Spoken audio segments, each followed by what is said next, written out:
Hello friends, good evening to all of you. कैसे हैं आप सब? आई होप आप सब अच्छे होंगे और मेरा ये वीडियो सीरीज़ फॉलो कर रहे होंगे। आज की क्लास में मैं आपको बताऊंगी फ्यूचर कंटिन्यूस टेंस के बारे में। लास्ट क्लास में हमने फ्यूचर इंडेफिनिट टेंस डिस्कस किया था, जिसमें मैंने आपको बताया था कि कैसे आपको फ्यूचर इंडेफिनिट टेंस को पढ़ना है, समझना है। तो आइए स्टार्ट करते हैं अपना क्लास। ये है मेरा चैप्टर 11। चैप्टर 11 में फर्स्ट पार्ट में मैंने आपको बताया था फ्यूचर इंडेफिनिट टेंस के बारे में। आज मैं आपको बताऊंगी फ्यूचर कंटिन्यूअस टेंस, जो कि दूसरा पार्ट होता है फ्यूचर टेंस का, फ्यूचर कंटिन्यूअस टेंस।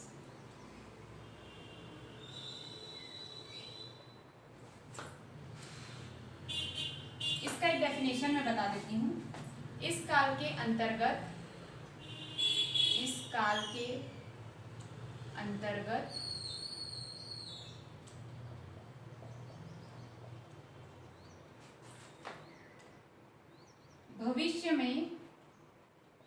भविष्य की बात कर रहे हैं ना हम, इसमें फ्यूचर टेंस की बात कर रहे हैं, इसलिए भविष्य की बता रही हूँ। अंतर्गत भविष्य में कार्य के चालू रहने का पता चलता है। इसका मतलब ये है कि जब हम ये बोले कि कल मैं ऐसा खाता रहूँगा, कल मैं इस समय पीता रहूँगा, जाता रहूँगा, अगर मैं ऐसे बात कर रही हूँ कि काम चलते रहेगा फ्यूचर में, तो हम लोगों को फ्यूचर कंटिन्यूअस टेंस समझना है उसको। तो ये हो गया आपका एक छोटा सा डेफिनेशन। इसका एग्जांपल बता देती हूँ। पहचान में रहा होगा, रही होगी, रहे होंगे। इसको हम एज ए एग्जाम्पल इसको लिख सकते हैं। तो आइए मैं आपको फर्स्ट रूल बताती हूँ कि कैसे आपको फ्यूचर कंटिन्यूअस टेंस लिखना है। तो इसके लिए रूल है रूल 1, जिसमें हम लोग अफर्मेटिव सेंटेंस या साधारण वाक्य जो होता है वो बनाना सीखेंगे। तो रूल 1 में आपको सबसे पहले ये सेंटेंस बनाने के लिए नाउन या प्रोनाउन लिखना है।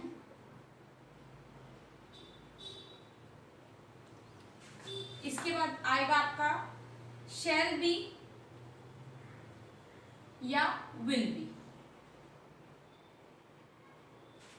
उसके बाद आएगा first form of the verb, मतलब क्रिया का पहला रूप, मैंने पहले बता दिया है, प्लस आईएनजी लगेगा। आईएनजी याद रखना, हमेशा हर कंटिन्यूअस टेंस में फर्स्ट का वर्ब का फर्स्ट फॉर्म प्लस उसके साथ आईएनजी लगता ही लगता है। तो ये लगेगा प्लस ऑब्जेक्ट या अदर्स भी आप बोल सकते हो अगर आपको ऐसे में कंफ्यूजन होता है। तो ये हो गया आपका अदर्स। अब एक चीज इसमें ये है कि आप फिर से मुझे पूछोगे कि शैल बी या विल बी में से कौन सा लगाना है, कैसे पता चलेगा? तो इसके लिए आपको पिछला वीडियोस देखना पड़ेगा। अगर आपको अपने सेंटेंस में लास्ट वीडियो के कॉन्सेप्ट के अकॉर्डिंग अगर आप शैल लगाते हो तो शैल के साथ बी लगेगा, और अगर विल लगाते हो तो विल के साथ बी लगेगा। ठीक है? तो शैल और विल वो डिपेंड करता है आपके लास्ट कॉन्सेप्ट के ऊपर, जो मैंने आपको चैप्टर 11 के ए पार्ट में बताया था। तो ये एक नॉर्मल सेंटेंस बनाने का रूल हो गया। अब आइए इसका मैं एक एग्जांपल ले लेती हूँ।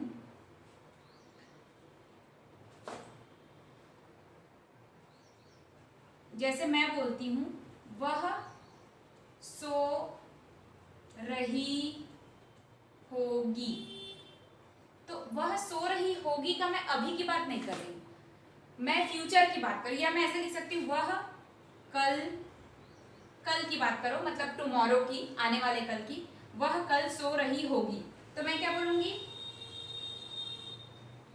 शी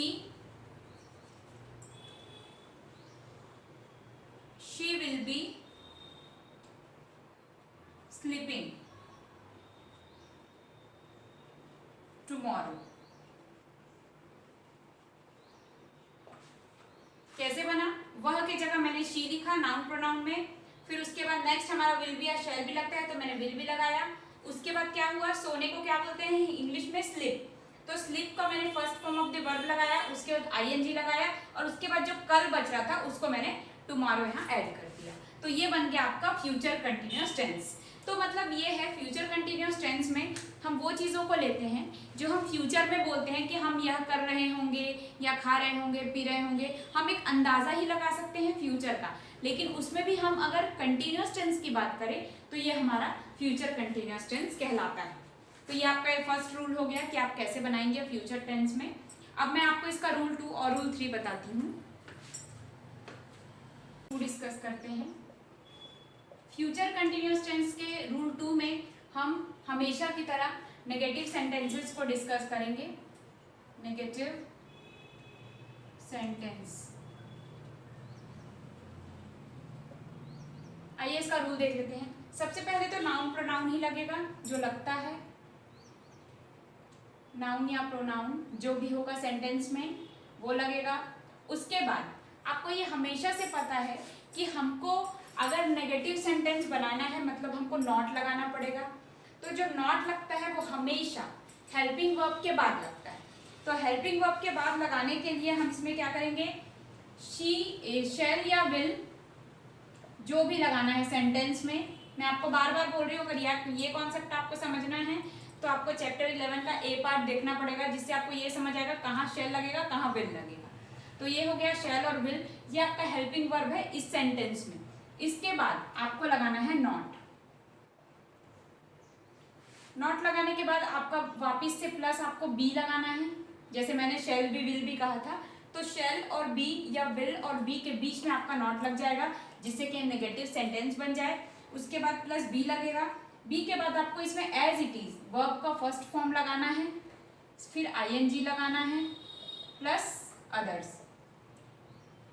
आपको पूरा याद करने की जरूरत नहीं है। अगर आप इसका फ्यूचर फ्यूचर कंटिन्यूअस टेंस का रूल 1 याद करते हो तो रूल 2 में सिर्फ और सिर्फ नॉट एक्स्ट्रा है, बाकी पूरा सेम है। तो हर चीज को याद करने की जरूरत नहीं है, आपको सिर्फ एक चीज देखना है और उसको याद करने के बाद ये देखना है कि रूल 2 और रूल 3 में कैसे डिफरेंस आ रहा है, क्योंकि बहुत सिमिलर सा लगेगा सब देखने में, बहुत छोटा छोटा डिफरेंस है जो आपको मिलेगा। तो ये हो गया नेगेटिव सेंटेंस के लिए। तो नेगेटिव सेंटेंस का एक एग्जांपल हम लोग ले लेते हैं। जैसे मैं बोलती हूँ वे वहां काम नहीं कर रहे होंगे। नहीं इसलिए जोड़ रही हूँ क्योंकि मेरे को नेगेटिव सेंटेंस का एग्जांपल लेना है। वे वहां काम नहीं कर रहे होंगे, तो मैं इसको क्या करूंगी, वे की जगह क्या लिखूंगी, दे, जो कि हमारा प्रोनाउन हो गया रूल के हिसाब से, दे। और उसके बाद इसमें क्या लगता है, विल या शेल, तो यहाँ लगेगा विल। उसके बाद नॉट लगेगा, उसके बाद बी लगेगा रूल के हिसाब से, फिर first form of the work, काम को वर्क बोलते हैं, वर्किंग हो जाएगा। They will not be working there, वे वहां काम नहीं कर रहे होंगे। They will not be working there. There का मतलब वहां होता है, और बाकी चीजें तो आपको समझ में आई गई होंगी। तो ये हो गया आपका रूल 2, जिससे आपको नेगेटिव सेंटेंस आप बना सकते हो। तो ये रूल 2 हो गया। आइए रूल 3 डिस्कस करते हैं। या मैं रूल 3 हमारा जो होगा वो होगा इंटरोगेटिव सेंटेंसेस के लिए। इंटरोगेटिव मतलब प्रश्नवाचक वाक्य के लिए।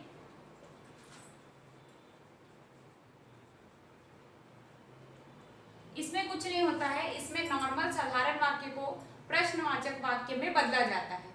मतलब अगर हमको प्रश्नवाचक वाक्य बोलना है तो हम इंटरोगेटिव सेंटेंस का जो रूल है वो फॉलो करेंगे। अब आप देखो कि क्या डिफरेंस है इसमें। अब हमको सबसे पहले आपको ये पता होगा कि जब भी हम प्रश्नवाचक वाक्य बनाते हैं तो जो हेल्पिंग वर्ब है उसको सामने लाते हैं। तो कुछ नहीं करना है, इसमें नॉर्मली हेल्पिंग वर्ब को पहले लाना है रूल में। शेल या विल जो भी आएगा वो पहले आएगा। उसके बाद इसमें नाउन या प्रोनाउन लगेगा।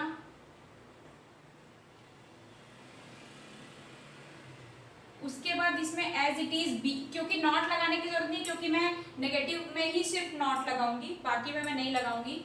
ये जो नॉर्मल रूल था हमारा उसके हिसाब से हम लिखेंगे। तो शेल या विल सामने आएगा, noun pronoun plus be plus first form of the verb plus ING plus others, सबसे इंपॉर्टेंट है क्वेश्चन मार्क। अगर आप क्वेश्चन मार्क नहीं लगाओगे तो आपको ये समझ नहीं आएगा कि ये इंट्रोगेटिव सेंटेंस है कि नहीं। तो ये हो गया आपका रूल। अब रूल के अकॉर्डिंग मैं एक एग्जांपल ले लेती हूँ आपके लिए। क्या वह अगले हफ्ते काम करने जा रहा होगा? हम फ्यूचर की बात कर रहे हैं, इसलिए जा रहा होगा बोल रहे हैं, रहा बोल रहे हैं मतलब ये कंटिन्यूअस टेंस को बता रहे हैं, क्या बोल रहा है मतलब ये आपका इंट्रोगेटिव सेंटेंस को बता रहे हैं। तो इससे आपको ये समझ में आ जाएगा कि ये फ्यूचर कंटिन्यूअस टेंस है और उसका इंट्रोगेटिव सेंटेंस है। तो अब मैं आपको इसका एग्जांपल बताती हूँ। क्या वह अगले हफ्ते काम करने जा रहा होगा? तो सबसे पहले आएगा विल, क्योंकि ये इसमें विल या शैल पहले आता है। विल, वह के लिए ही, विल ही, उसके बाद बी, गोइंग। मैं रूल्स के अकॉर्डिंग ही लिख रही हूँ, आप मैच कर सकते हो रूल से कि ये रूल के अकॉर्डिंग है कि नहीं। Going to work next week. अब यहां आपको लगाना है क्वेश्चन। ये हो गया आपका सेंटेंस, इंट्रोगेटिव सेंटेंस का। तो ये था आपका future continuous tense. I hope आपको समझ में आया होगा। अगर आपको कोई डाउट है तो आप मुझे कमेंट बॉक्स में पूछ सकते हो, और अगर आपको ये चीज़ें समझ में आ रही है तो प्लीज़ आप लोगों को शेयर करें, लाइक करें, वीडियोस को सब्सक्राइब करें, और जहाँ डाउट है आप मुझे पूछ सकते हो। अगर आपको ये कुछ कॉन्सेप्ट्स विल या शैल के समझ नहीं आए हैं तो आप प्लीज़ पिछला वीडियो रेफर करें, आपको समझ में आ जाएगा। तो मिलते हैं नेक्स्ट क्लास में।